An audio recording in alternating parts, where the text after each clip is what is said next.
Today we talk about vitrification. I'm Dr. Mark Amols, and this is Taco Bout Fertility Tuesday.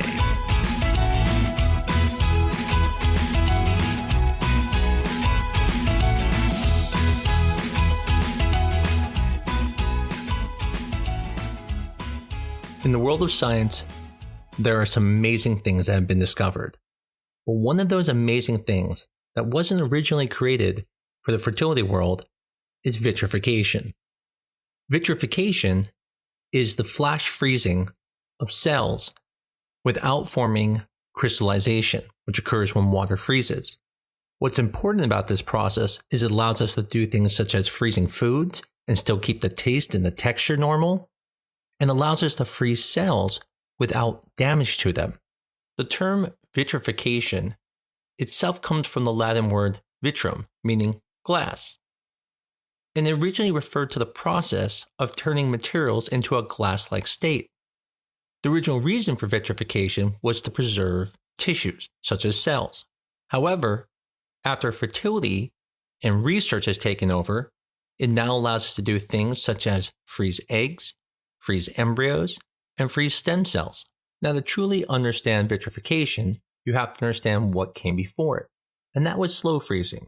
Slow freezing was where you very slowly would freeze tissues by making the temperature colder and colder very slow. And the purpose of that was to reduce the crystalline structure of water when it freezes. See, water has these things called hydrogen bonds. And when it freezes, these hydrogen bonds cause the water molecules to arrange in a hexagonal crystal structure that takes up more space in the actual liquid form, which then causes it to become less dense, which is why ice floats on water. But more important, it expands. And so if you imagine when you put a soda in the freezer or some other drink because you want to get cold fast, and sometimes you forget about it, I'm sure that's happened to all of us, what happens? The container ruptures. Just like foods. Foods, when the water molecules in the food freezes too fast, what happens is it expands and kills the cells in the food. That crystalline structure is what is killing the cells. Now with slow freezing, they were able to reduce it down. So the crystalline structure still formed, but it didn't form as well, and so allowed the structure to be less damaged. And so we were able to have fairly decent thaw rates. But then came vitrification. In vitrification, it is a flash freezing. You are taking the tissue and plunging it into liquid nitrogen, and it's freezing immediately. This prevents the water to create that hexagonal shape with crystallization, and instead the material becomes more amorphous, like glass. So it's not in this perfect arrangement, but instead it's in a amorphous phase. This then leads to less crystallization and less damage to the cells. So why do we say it's a glass state? Well, because that's actually what happens with glass. Glass, when it becomes a solid, is actually more like a liquid because it doesn't make those structures in a uniform way versus like a diamond. But because glass is technically not a solid, over years and years and years, it will start to move, but it moves so slow you don't see it. That's kind of what's going on with an embryo or eggs that are frozen. I would make the argument that egg freezing probably benefited much more than even embryo freezing because eggs have a huge water volume. So with slow freezing, they had a very poor thaw rate. Matter of fact, you didn't see things like egg banks in the past, but now you see them all the time, and that's because with vitrification, things got better. So in summary, think of the vitrified state as the molecules of the embryo are not arranged in a regular repeating pattern like you would find in a crystal. Instead, they are disordered, amorphous state, similar to how glass is structured. Imagine a piece of glass in your window. In this glass state, the molecular movement is extremely slow, almost like hitting the pause button on the cell's activity. And this is crucial because this is what prevents the formation of ice crystals, which can damage the cells. And just like glass, the molecules in a vitrified embryo are locked in place. But if we looked over an incredibly long period of time, we see some minimal movement. This state keeps the embryo safe and viable for future use, making vitrification a revolutionary advancement over the older slow freezing methods we used to use. Let's just talk about the survival rates.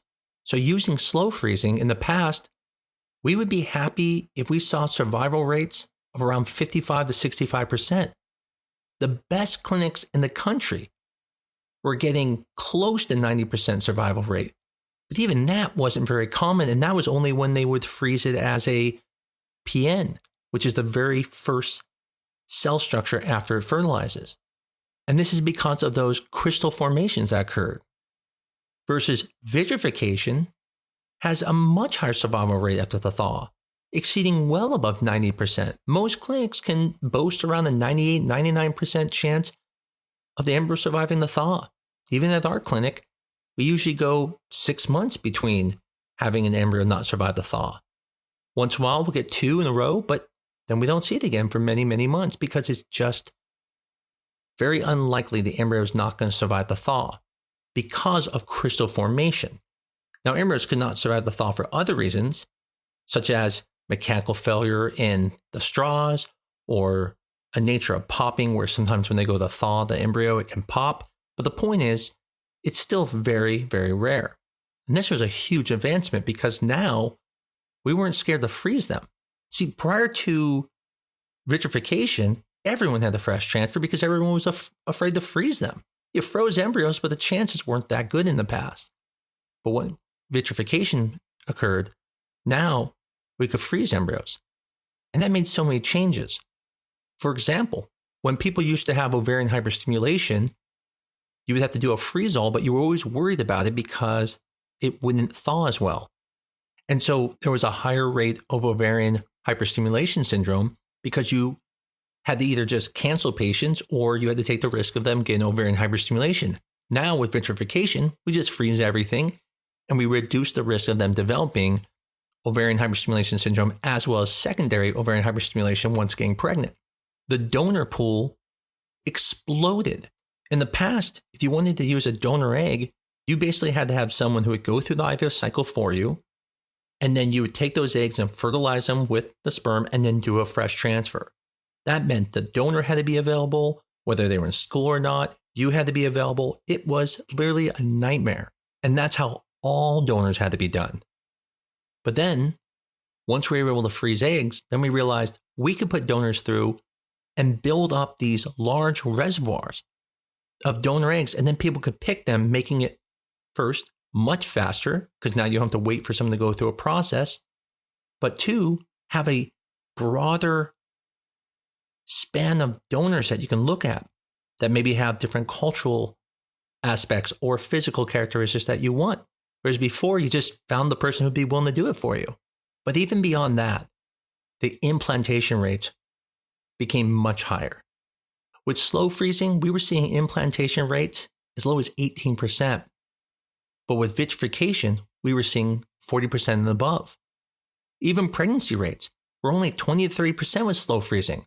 But with vitrification, we're seeing 50%. Now, some of that could be due to when the embryo was frozen versus day 3 versus day 5. But the point is, it really advanced our field. It allowed transfers now to be done at the right time for the patient versus having to do fresh. Because with a fresh transfer, if the lining wasn't perfect, too bad. You were still doing the transfer. But with vitrification, we can now freeze the embryo with no fear and then do the transfer, and we can make sure the lining is perfect. I just had a recent patient who only had 1 embryo, and that was their only chance.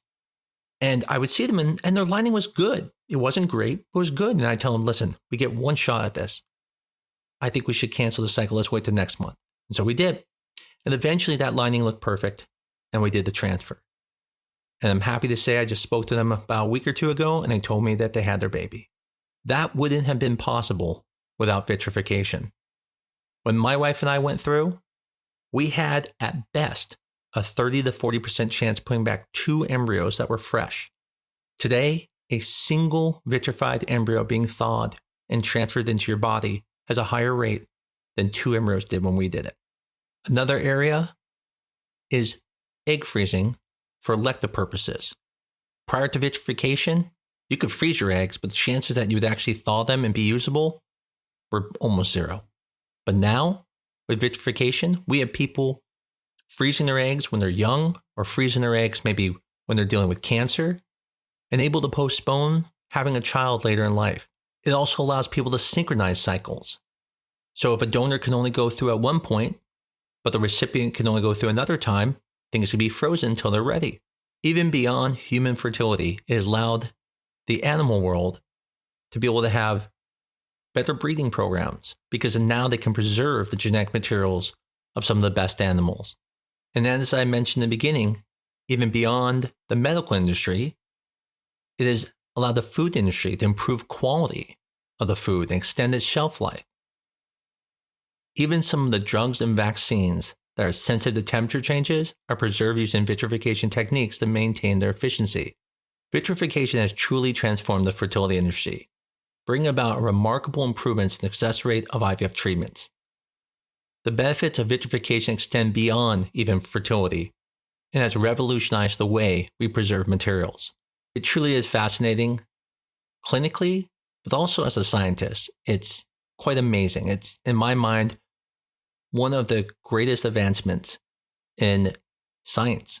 What's even crazier is that we haven't stopped there. There are future techniques coming out using nanotechnology, magnetic freezing, and even high pressure freezing to get the same results by reducing crystal formation. With the nanoparticles, it would help enhance the cryoprotective properties of the freezing materials, so then that way it will protect the cells from being damaged. With magnetic freezing, what they'll do is using magnetics, they can adjust the magnetic fields of the water molecules to reduce the crystallized formation. And with the hydrostatic pressure, they can build up the pressure to also prevent ice crystal formulation from happening. As you can see, no one's stopping at just vitrification, but we're always looking for better ways to be able to improve the freezing and thawing process. I know this wasn't a clinical episode today, but I do love the sciences of our field, and I thought many of you may wonder, what is this whole vitrification thing? Because whenever most of us think of freezing, we think, oh, they just put them in their freezer and then they take them out later. But as you see, we don't do that. There's actually a very specific scientific method to be able to freeze these and be able to thaw them with high efficiency. As usual, if you like this episode, tell a friend about it. Maybe you have a kid who's in science and might find this interesting. But if you like it, please give us a 5-star review on your favorite medium. And as always, I look forward to talking to you again next week on Talk About Fertility Tuesday.